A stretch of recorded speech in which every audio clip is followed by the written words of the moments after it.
Good morning. Thank you very much. I'm delighted once again to be here with these people who will get to Heaven's Gate and not know what direction they're going to be going in. Unitarian Universalists. Wonderful people. Wonderful people. Tell me not in mournful numbers, life is but an empty dream. For the soul is dead that slumbers, and things are not what they seem. Not enjoyment nor for sorrow is our destined end away, but to act that each tomorrow finds us further than today. Art is long and time is fleeting, and our hearts, though stout and brave, still like muffled drums, are beating funeral marches toward the grave. In the world's broad field of battle, in the bivouac of life, be not like dumb-driven cattle, be a hero in the strife. Act now, in the living present, heart within and life o'erhead. For lives of great men and women remind us we can make our lives sublime, and departing leave behind us footprints in the sands of time. Footprints that perhaps another, traveling o'er life's solemn main, a forlorn and shipwrecked brother or sister, seeing will take heart again. So let us then be up and doing with a heart for any fate, still achieving, still pursuing, learn to labor and to wait. That was an excerpt from Longfellow's Psalm of Life. The waves of the ocean contain the same ingredients. They're made of the same stuff. And I believe that every sentient being and everything, as Einstein said, is composed of energy, made of the same stuff. In a very real sense, we are all effects or incarnations or individuations of a common cause, a kind of shape-shifting force, a stem cell of all creations. And we're inextricably tied together, yet we are unique expressions. We are from the same source, but we're not the same expressions. Like the waves, we are unique. And as human beings and modern day Homo sapiens, I think that we can take a lesson from Galilei, who said to the then established church, the earth is not the center of the universe. In fact, it's not even the center of our solar system. Our solar system is heliocentric. And we can take a message from those who traveled many centuries ago to other parts of the world, because they would not believe that it was flat, or that where they had their abode was all there was to it. The reason many of the ancient scriptures don't contain anything about Native Americans is because they simply didn't know they existed. And to think our young species is the only one in this massive universe is akin to thinking that the earth is flat, or that our experience is the sum total of it all. We are inextricably connected to everyone and everything in the universe. It's all made of the same stuff. And our interconnected relationship is interdependent. It's symbiotic and circular.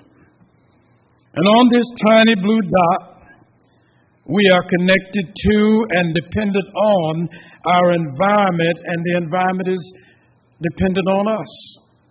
A very simple example is trees. We give trees carbon dioxide. They give us oxygen. We're interdependent. It is not simply the dominant species, which we are, that matters, but all species and all ecosystems that provide for and sustain the dominant species. We are interconnected and we're interdependent. And to think of the things that we've done to our earthly home,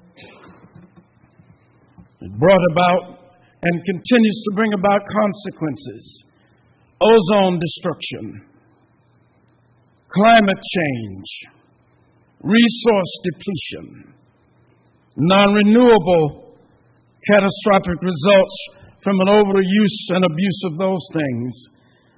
I watched a documentary years ago about a Brazilian hero by the name of Chico Mendes. The title of the movie was The Burning Season.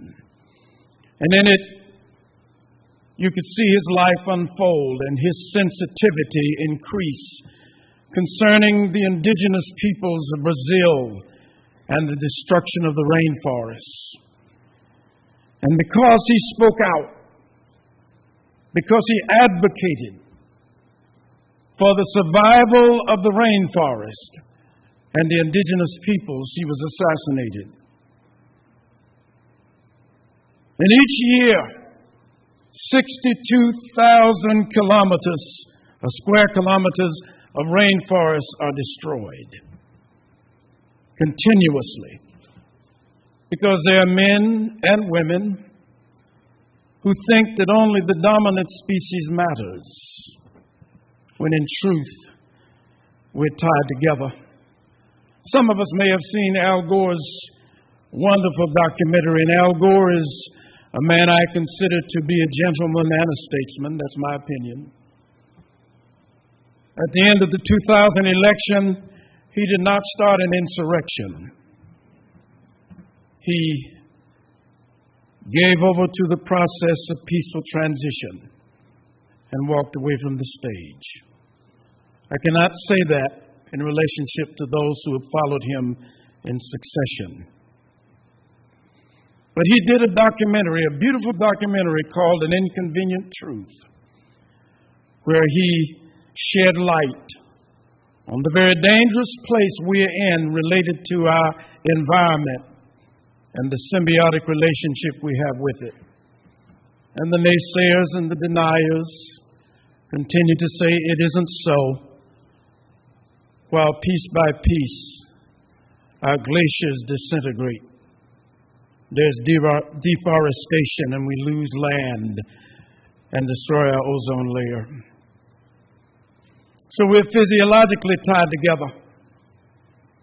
Spencer Wells was a scientist at the University of Texas who did a documentary years ago called The Journey of Man. And in that documentary, he went to sub-Saharan Africa. And through genetic research and the connectivity of genetics, he showed through a scientific pathway how modern-day Homo sapiens first appeared in sub-Saharan Africa and then migrated to other parts of the world. From sub-Saharan Africa, across the land bridge into North and South America, into Europe and Asia, all over the world. And he discovered through the Y chromosome that we're all physiologically related. And that it is the migration, the isolation, the mutation, homogenization, and chance variation that give us our phenotypical distinctions. The Human Genome Project, for 13 years, they did the research and concluded that we're 99.9% the same.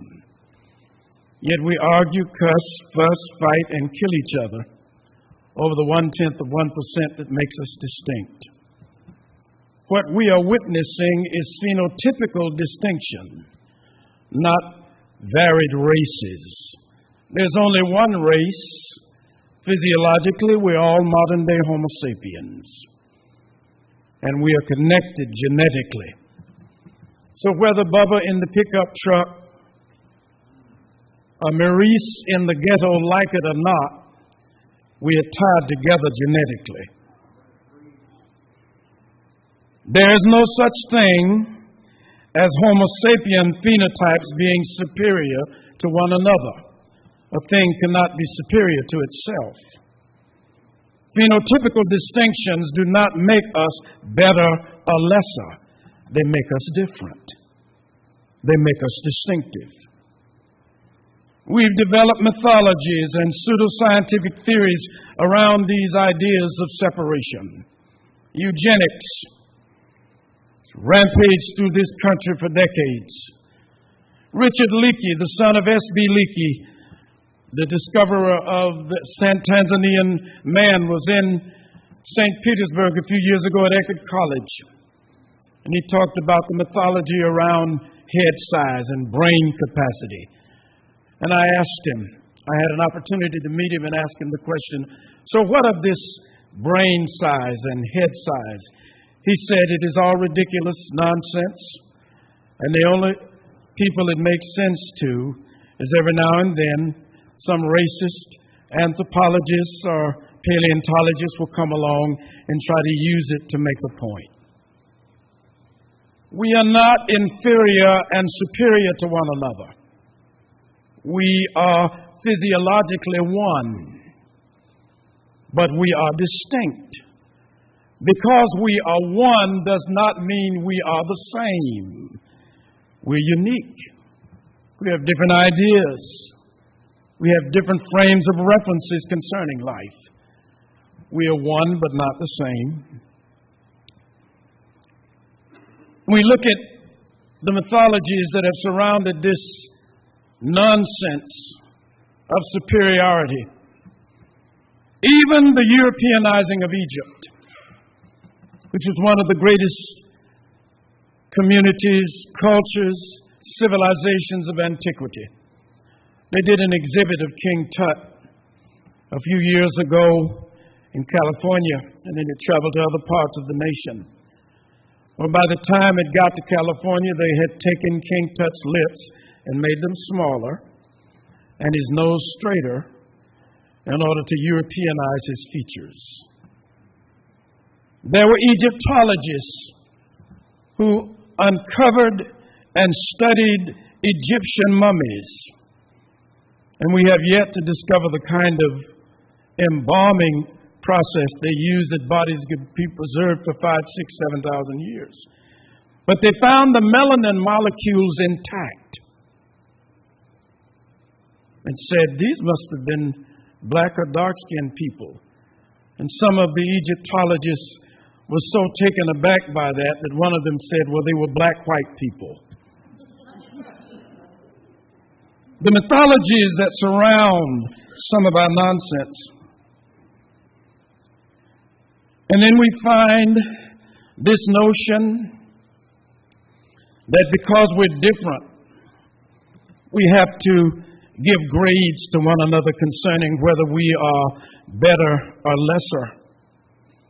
And even this matter of ultimate reality, we debate and compete about it as if our limited minds, our limited reference point, our infantile existence as a species allows us to take our restricted empirical observations and argue the larger truths of reality. We are but scratching the surface. And even the most brilliant among us recognizes that because Einstein said, the more I know, the more I realize I don't know. But some of us are too arrogant to consider the fact that because of the way we view the world, it is the only way that it should be viewed. One of the beauties of Unitarianism and Universalism is to at least consider that there might be other perspectives to be respected and considered. So I applaud this organization for that. We are tied together in an existence that is a subset of a larger one. We are not only tied together physically, but metaphysically. And our physiological connectedness is as a subset of the larger one. We're not simply physical beings. Even Einstein's work concerning energy should make us aware of that. It can neither be created nor destroyed. It can take on different forms. It can reconstitute itself. We are pure energy sitting in here with each other today. We are made of pure energy. And our physical expressions are but an extension of that. We have a metaphysical bond that ties us together beyond our terrestrial existence. Life is circular. Although we have differences phenotypically, socially, culturally, ideologically, and politically, we live within a framework that is circular and ties us all together.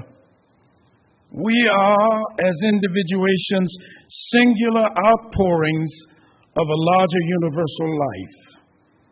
And what we say, think, and do impacts each other. Dr. King said it. We're all tied together in a single garment of destiny. But we're a very young species that has failed to grasp this incontrovertible truth.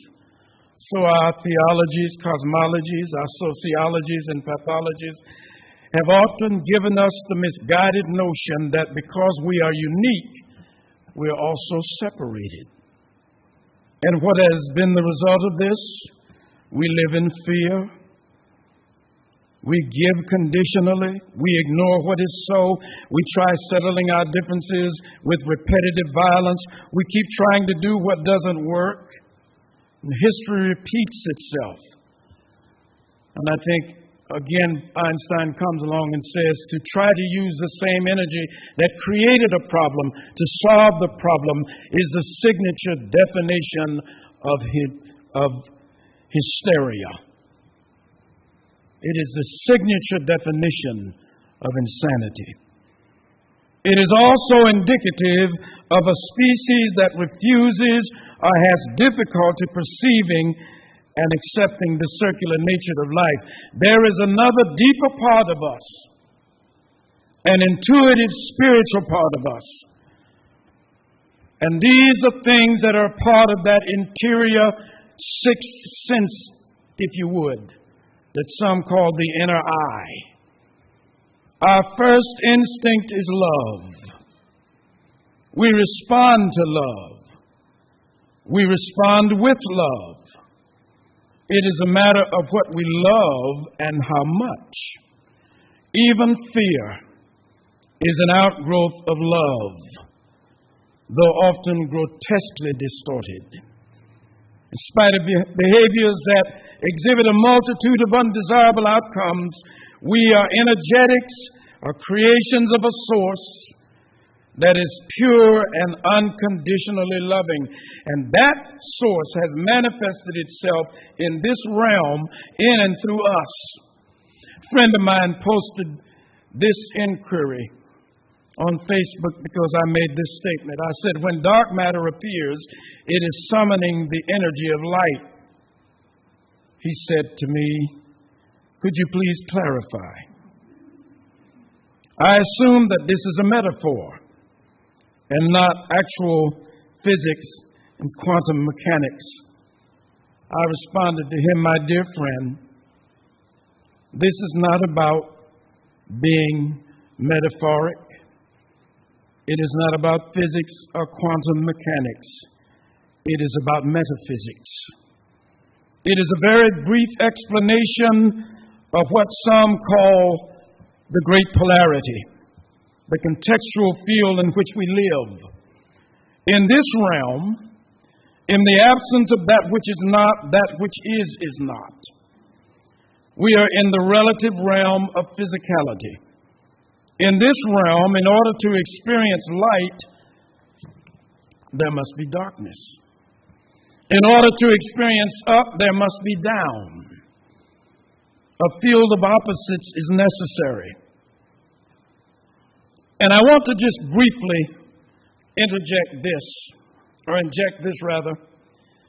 One of the limitations of the new field of what we call the law of attraction is that this element is often not mentioned. We are engaged in the process of the law of attraction all the time. It is automatic. Our thoughts are energy. We're summoning things to us, and we are crafting our views of reality and shaping our experiences even through the energetics of our thoughts. And so we might put some positive thought out there about something we believe we can or desire to experience. Well, within the contextual field of relativity, in order for us to achieve or reach that point of culmination, it is necessary for the opposites to appear. The opposites are in a very real sense like cheerleaders that are clapping us along and saying, yes, if you believe this long enough and hold on to it, you can manifest it. But we have to be here because in order for you to experience what you desire, everything that is unlike it must also appear. And that is where the law of attraction falls short of the fuller explanation. And I said further to him, this is the case throughout the physical universe.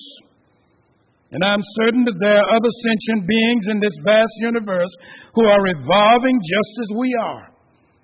Some of them less evolved, believe it or not, but likely to a higher level, many.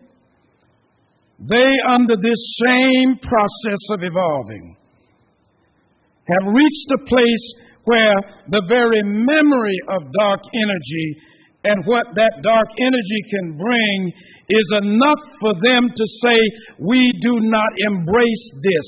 We are not this. We choose to be light.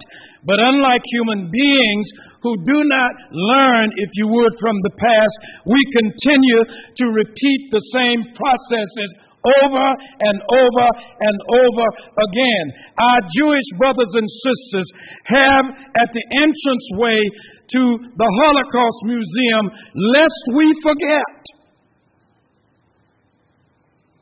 We forgot in Rwanda. We've forgotten in many places around the world that violence is not the answer to violence, that disconnectivity is not the answer to disconnectivity, that hatred is not the answer to hatred, that only love can drive out darkness, and it is when we are agents of love that we become the light that the darkness cannot vanquish. I went on further to say to him, we are a very young fledgling species. We are evolutionary infants. Our behaviors are indicative of this.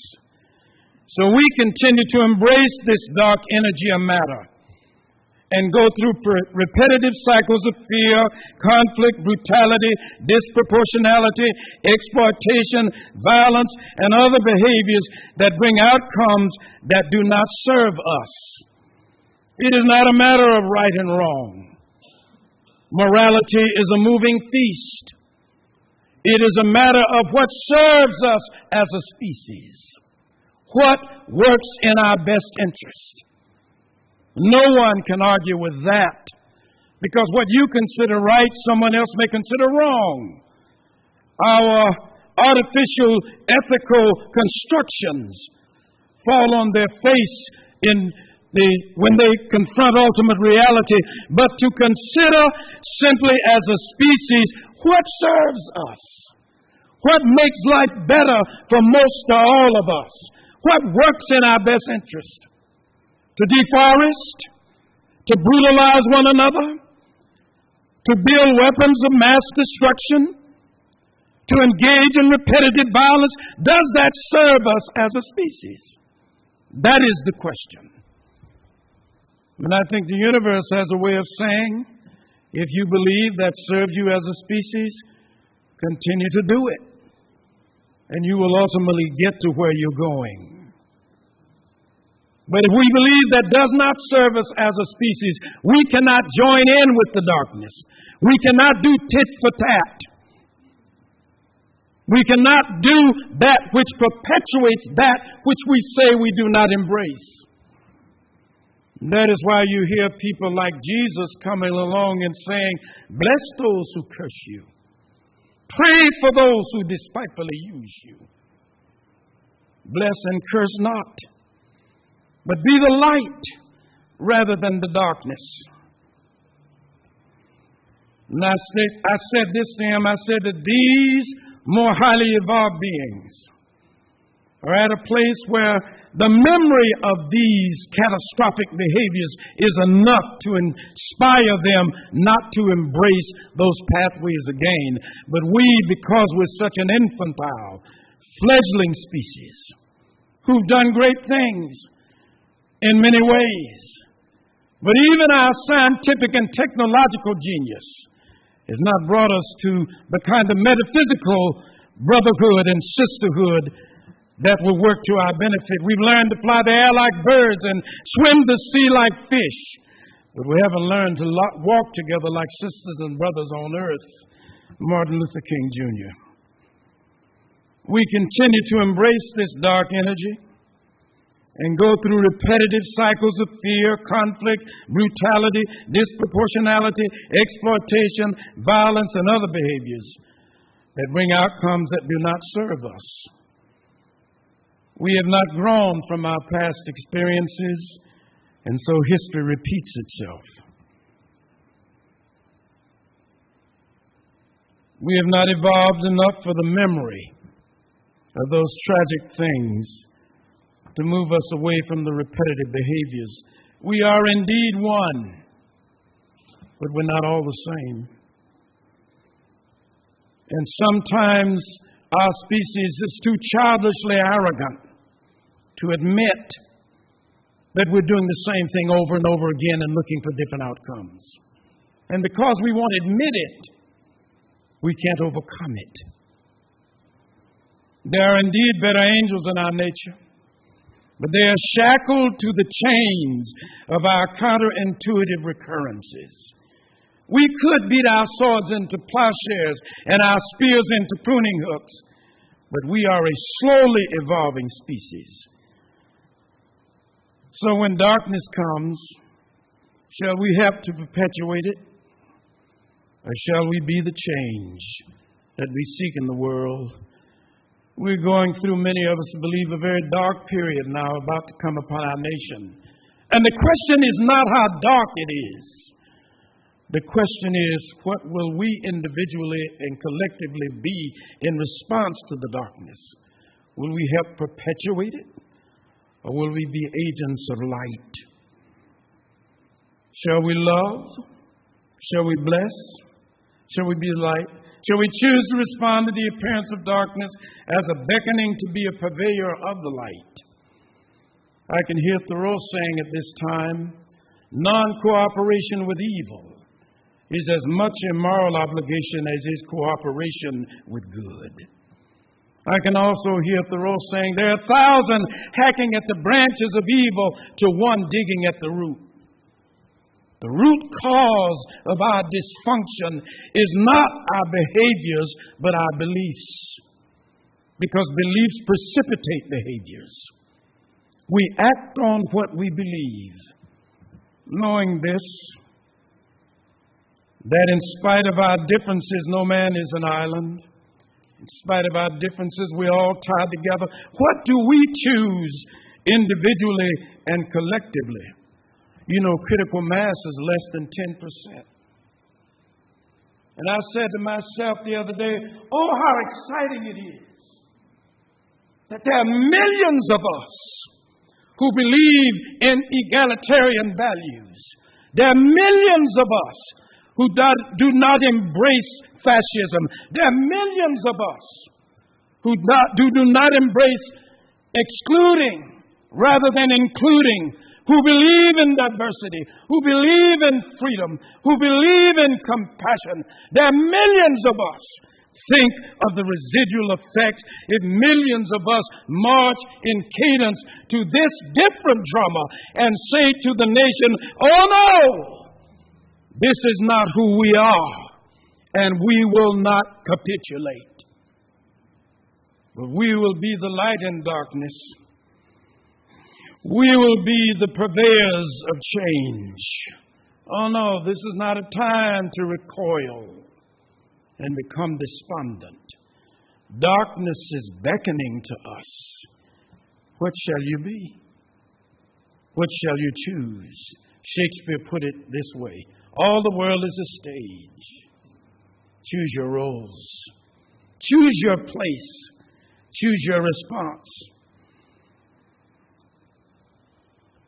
Dessa Jackson said, we live in a society founded on 5 fundamental principles: equal protection under the law, equal access, equal opportunity, fair share, and compassion for the least of these. We live in a society that believes in the big tent, not the pup tent. And those of us who say we believe that, this is not a time for us to relax and become despondent and to say, oh, it just seems like things continue to go, then we must continue to go and not give up and rise from the buoyancy of the highest expression of despotism to the higher expression of light and positivity. We must rise above the occasion and say, although we are not the same, we are all connected. And strangely enough, I can never be what I ought to be until you are what you ought to be. And you can never be what you ought to be until I am what I ought to be, because we're all tied together. Whether we like it or not, we don't have any choice in that part of it. We can express ourselves as individually as we like, but we cannot change the ultimate reality of our connectivity. Something larger and much more powerful than us made that decision. So, what do we choose? Finally,